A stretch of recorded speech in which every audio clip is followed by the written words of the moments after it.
Hello everybody, welcome back to the channel.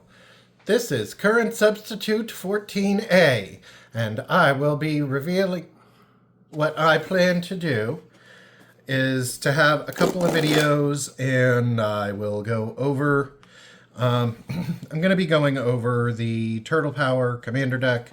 This is going to be a, I don't know, couple of part series while we're waiting on the Strixhaven set to come out, which is going to be vastly more involved and probably something that excites me a bit more from the perspective of variants of commander decks.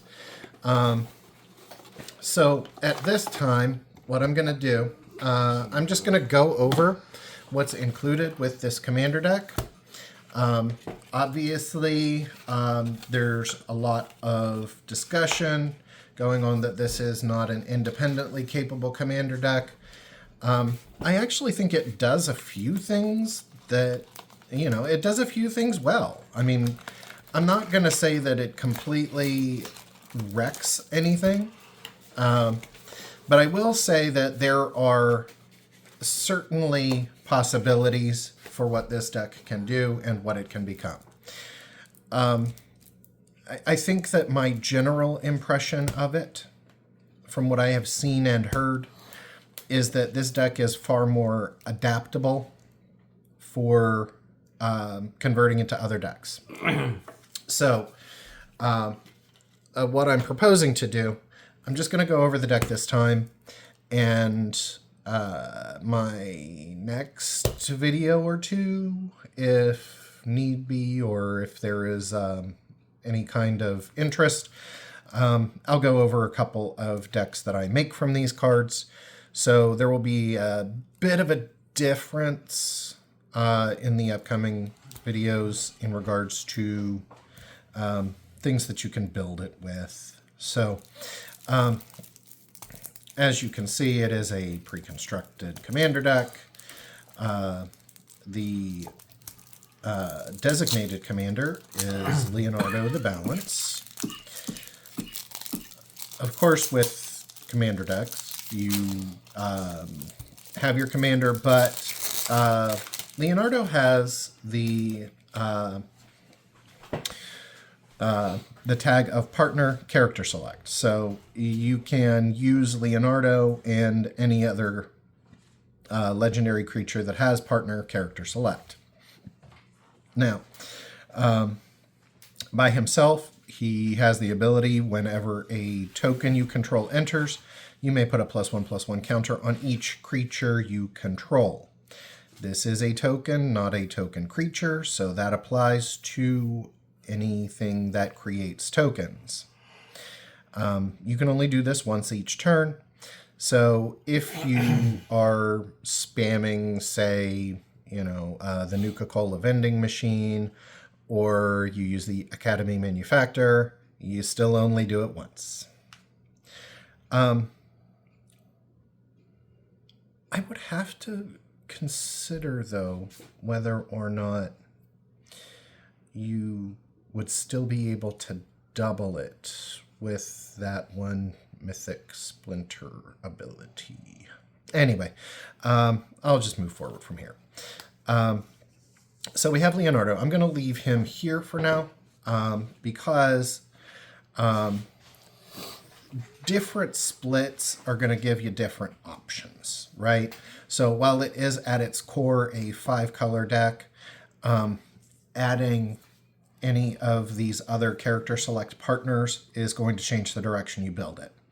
So next up, you have Donatello the Brains. If one or more tokens would be created under your control, those tokens plus a mutagen are created. Ideally with this deck, while white blue would be Azorius, or 5-color Azorius in essence, you're going to be looking at more token generation than anything with this one, mostly because that's what that's designed to do.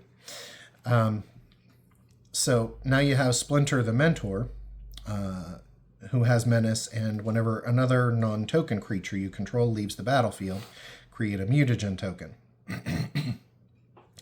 So, black-white, you're looking at Orzhov colors. However, it wouldn't really be Orzhov in essence. I think it actually bears more of a silver quill kind of bent if we're looking at coming into Strixhaven. And, you know, it's going to obviously be doing, you can do blinky things with it to create your mutagens.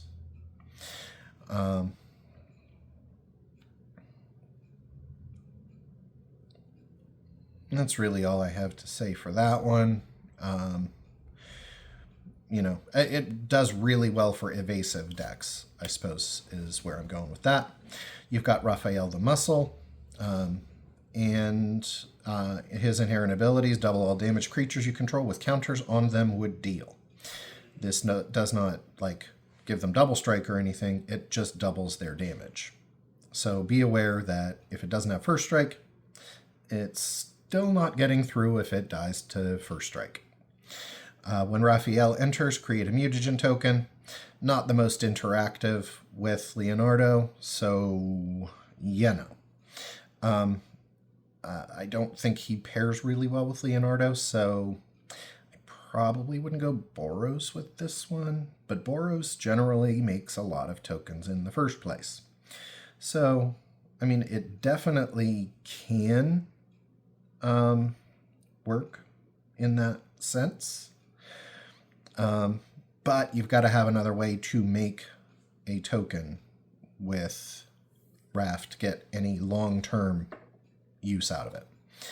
Also, he's probably one of the more expensive of the color pairs. I don't expect to see this a lot, because 2 commanders over 4 mana is just not doing it for me. Next, you have Michelangelo the Heart. Trample. He has a raid ability.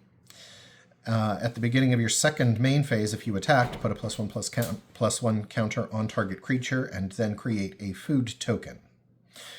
This can be pretty good in an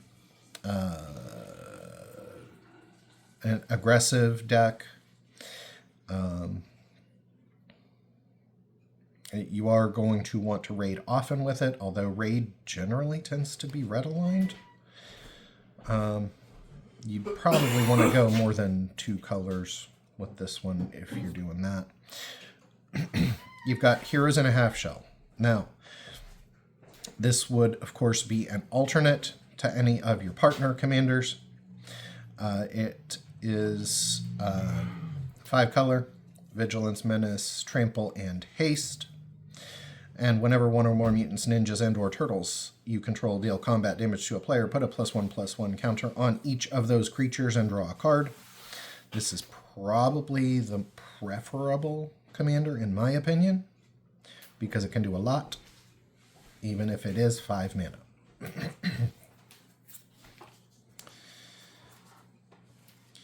You've got Continue, and this can help you from a board wipe. You know, you can play it on your opponent's turn, put them on the battlefield after you get a board wipe. I think this is a very solid card.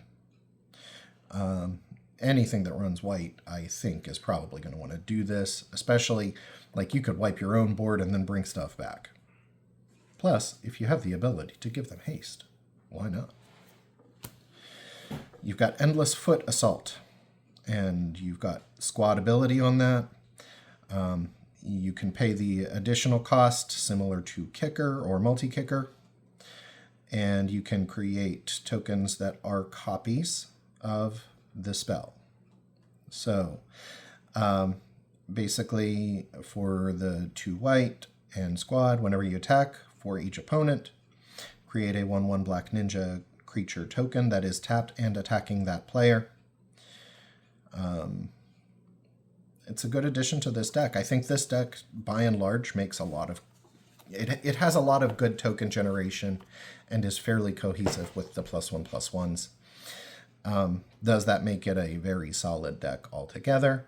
I believe that has yet to be seen. April O'Neil, live on the scene, also has partner character select. Whenever a mutant ninja or turtle you control enters, you investigate. She works very well for creating tokens, whether they are creature tokens or the artifact tokens. I think that's a pretty solid partner. Baxter, Fly in the Ointment. Whenever Baxter enters or attacks, each creature you control with a counter on it gains flying until end of turn. Whenever you draw a card, put a +1/+1 counter on Baxter. Here comes a new hero. Target player draws X cards, create a token that's a copy of up to one target creature with mana value X or less. So I think that's pretty solid. If you pay 0, which is still an option, you can copy your copies. You can draw X cards. And it doesn't have to be your own. I think it's pretty solid. Is it an improvement over other token copy abilities? It could be a cheaper option. But it's very circumstantial. It could be better, could be worse. But if you have a token generating deck, that's definitely a solid option. Irma, part-time mutant. Human mutant shapeshifter. At the beginning of combat, Irma becomes a copy of up to one other target creature you control, except her name is Irma, part-time mutant, and she has the ability, then put a +1/+1 counter on her. Obviously, it's a later build-up type one, so you want to cast it early to get the most out of it. Starts off as a 1/1, so very, very squishy. Tutor mentor decks might like her. Krang, the all-powerful. If a player drawing a card causes a triggered ability of a permanent you control to trigger, that ability triggers an additional time. Whenever a player draws their second card each turn, put a +1/+1 counter on Krang. This includes your own. I think he would be fairly at home in a Nekazar deck. Kind of pricey, but it actually would work. It could work pretty well there. Ray Fillet, Wave Warrior. Legendary creature, fish mutant, flying and evolve. Whenever a creature enters, if it has greater power or toughness, Fillet gets a +1/+1 counter. I see we're noticing the theme here, right? Whenever a creature you control with a counter on it deals damage to a player, draw a card. Combat damage, not just damage. Bebop, Skull and Crossbones. Partners with Rocksteady Mutant Marauder. Death Touch, whenever Bebop deals combat damage to a player, you may draw X cards, where X is the number of counters on Bebop, and if you do lose X life, he does not have counters. I wonder if that might be the part that Rocksteady does. So I'm going to leave this off to the side because obviously we're going to run into Rocksteady at a later point, and it does have partner, so we'll look at those as a pair. Dimension X Pizzasaur. This is just absurd. Food mutant alien. When this creature enters, put 2 +1/+1 counters on target creature. When you do, destroy up to one target creature with mana value less than or equal to the number of counters among permanents you control. Pretty good spot removal, I suppose. 2 tap, sack, you gain 3 life, and each opponent loses 3 life. As it is a food, there are definitely ways that you can take advantage of that because food creature types are a thing. Yes, they are a thing. That's all I'm saying about it. Foot Chopper. When this equipment enters, create a Black Ninja creature token and attach this equipment to it. This is very reminiscent of the hero mechanic from the Final Fantasy set, as you have seen several times since it's been out for a while. When the equipped creature deals combat damage to a player, you may sacrifice it. If you do, draw cards equal to its power.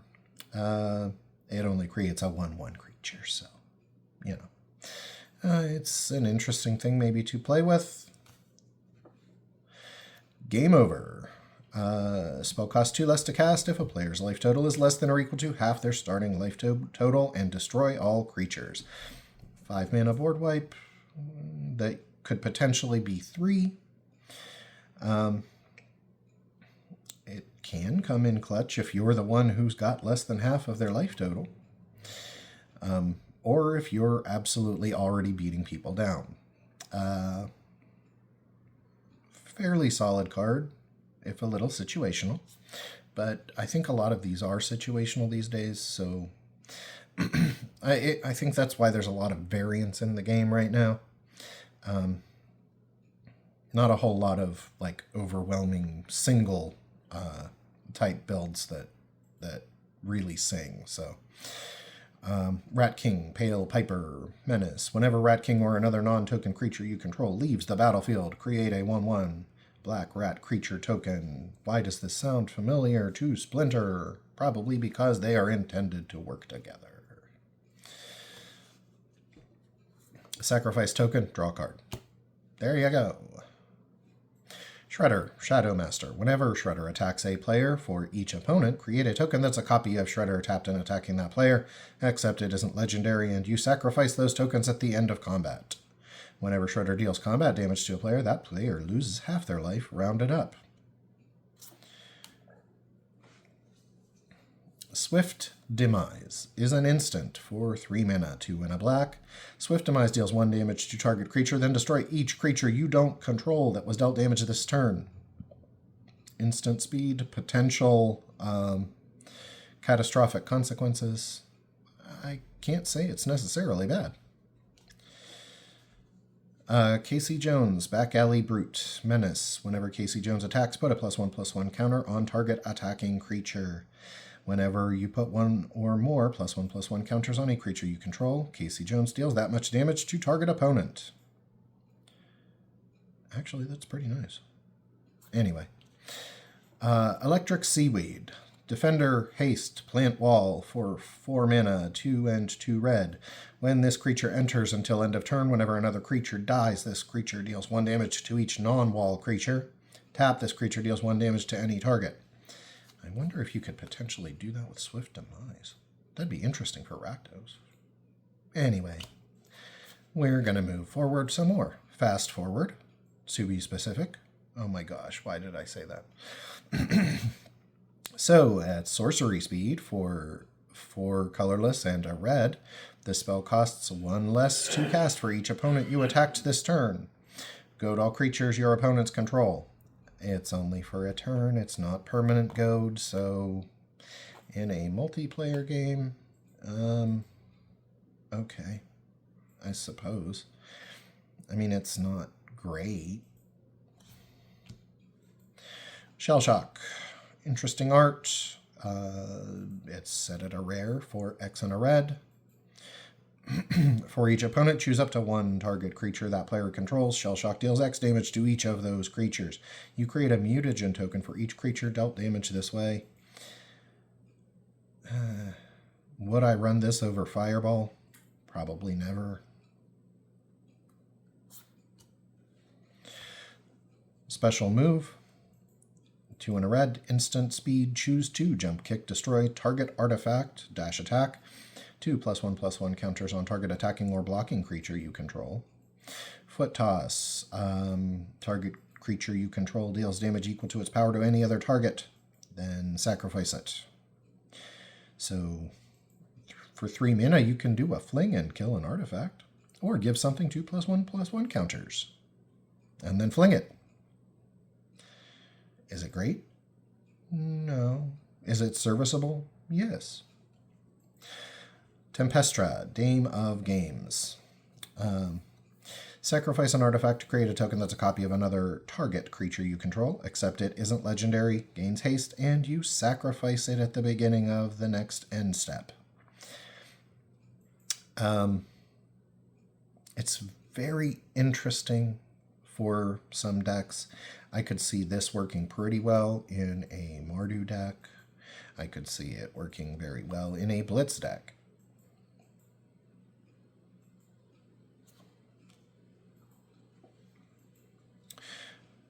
Tokai and Razor.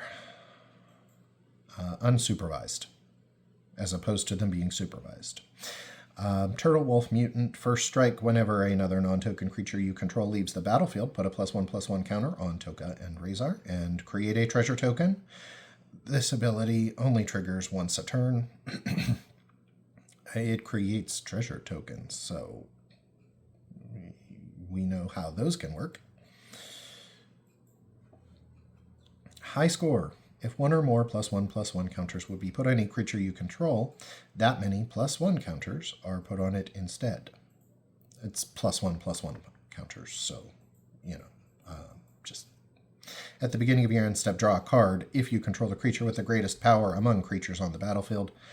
So it's sort of like Garruk, however you say that, his enchantment, his personal enchantment. It's okay. It's pretty good. It sort of combines it with Sphere Grid.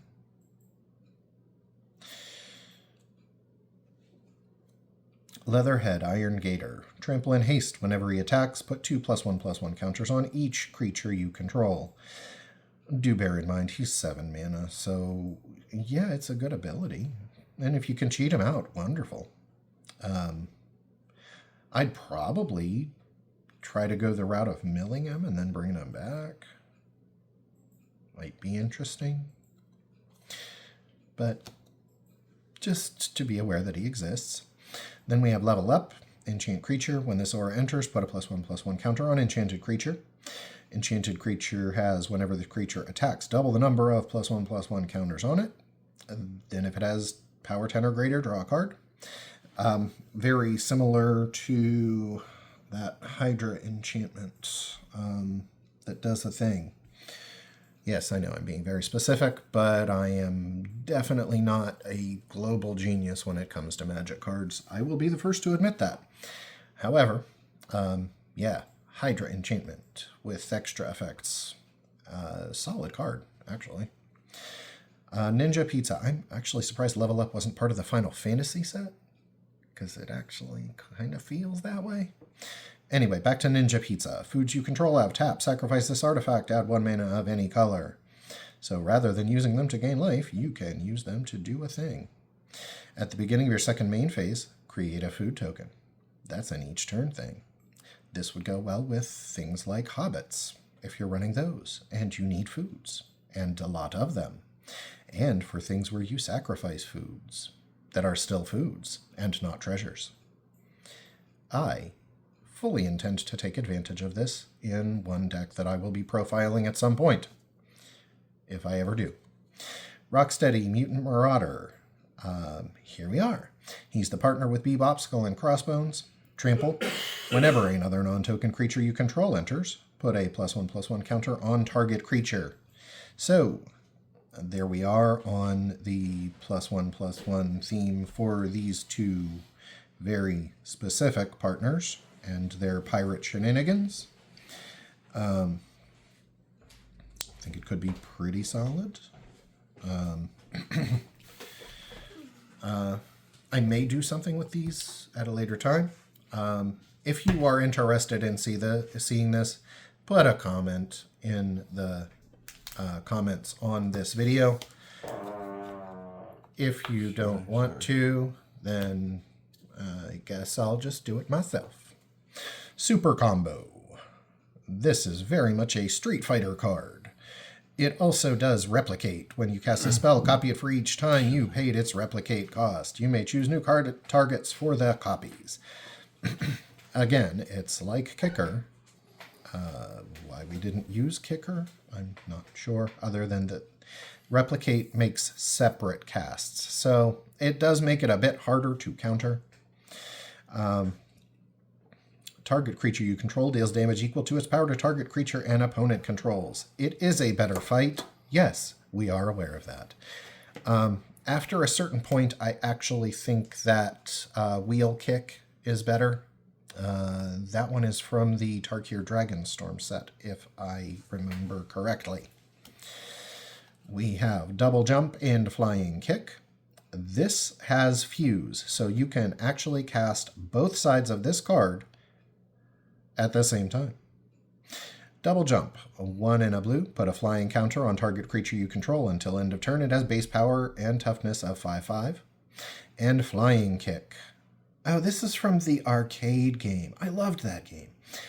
Target creature you control deals damage equal to its power to target creature and opponent controls. I spent so many quarters on that game. Ugh, arcades. And speaking of, we are now on the arcade cabinet. And when this artifact enters, put a +1/+1 counter on each of up to 4 target creatures. For 3 mana, that's not bad.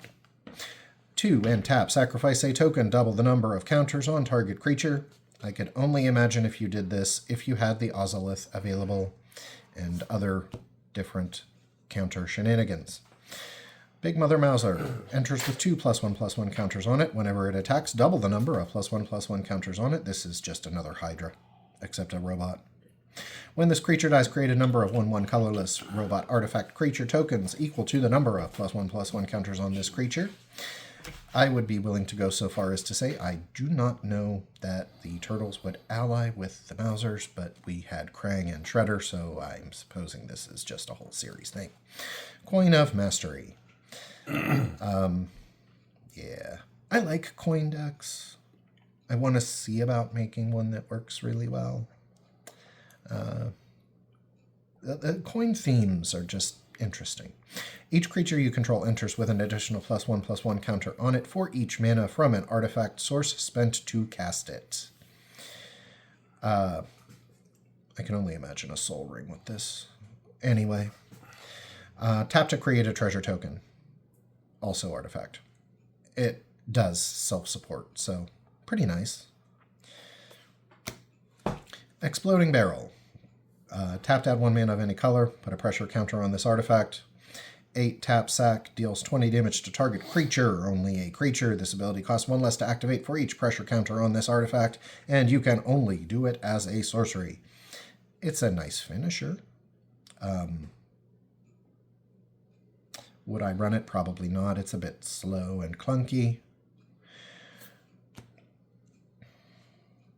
Module Mole. Artifact or Mole Module. 5 mana. It's a vehicle. You can crew it for 2. When it deals combat damage to a player, you can mill 4 cards. Put a permanent card from among them onto the battlefield. I had mentioned this as being a possibility for that Leatherhead. Be a pretty interesting way to do it. You have Roadkill Rodney. Squad 3. You may cast him again for 3 more mana after paying 2 for the first one. It has Death Touch. Pretty good defender. When this creature deals combat damage to a player, you can create a mutagen token. I don't mind that. You have Big Apple 3 AM. That's land. For 5 and tap, you can create a black rat creature token for each opponent you have. Tap 1 for chosen color. You choose the color. I think Westvale Abbey's probably a little better in the long run because it can at least become a demon that really controls things. You have Hidden Hideout. Enters tapped. 1 mana in your commander's color identity, which can be very useful, but it enters tapped. 2 and tap to create, or with a counter on it, it gains lifelink. There are things that do that better.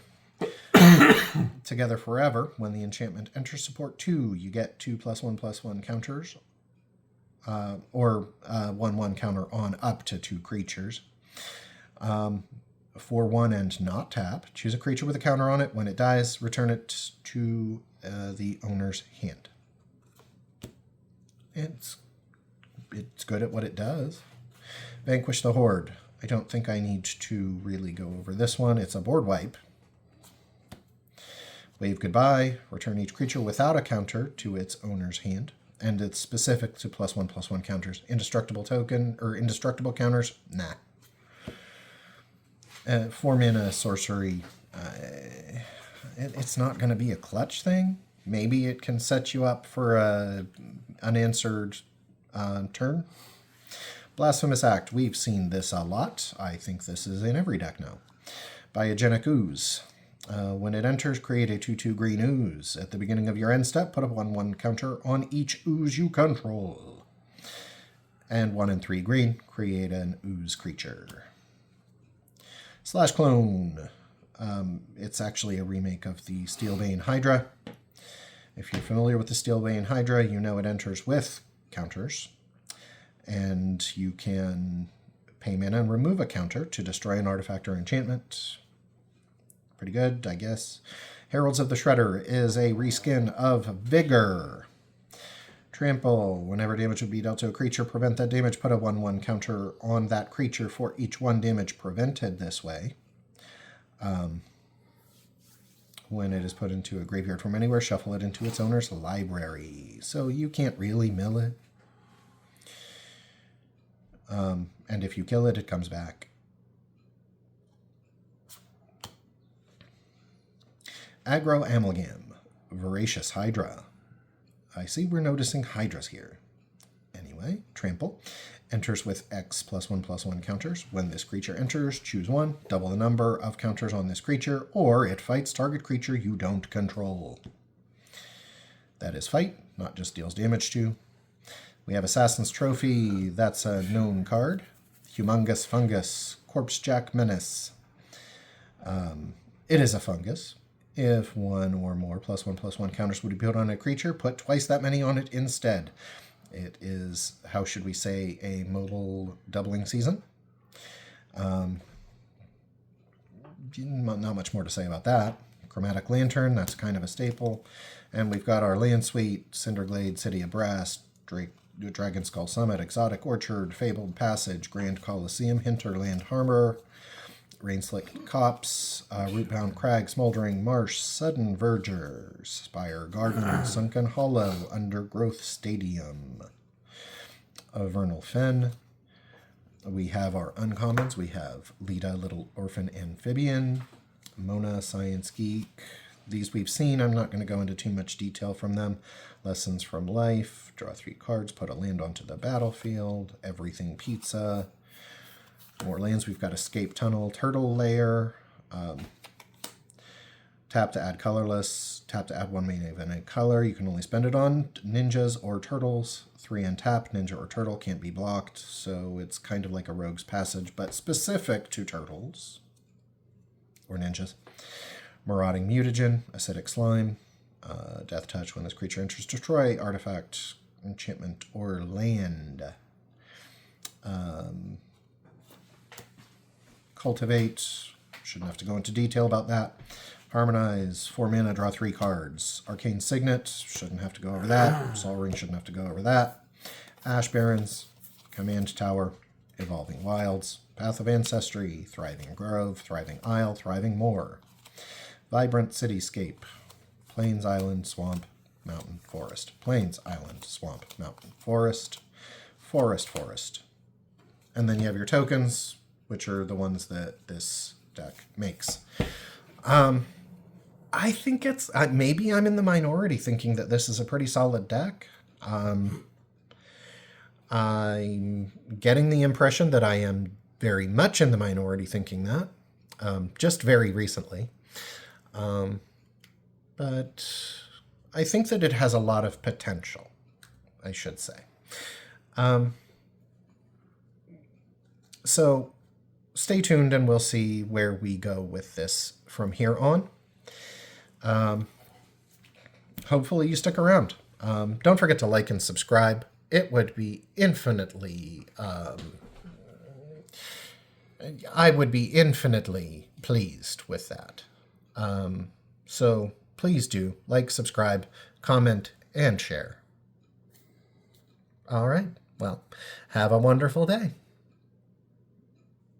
Bye.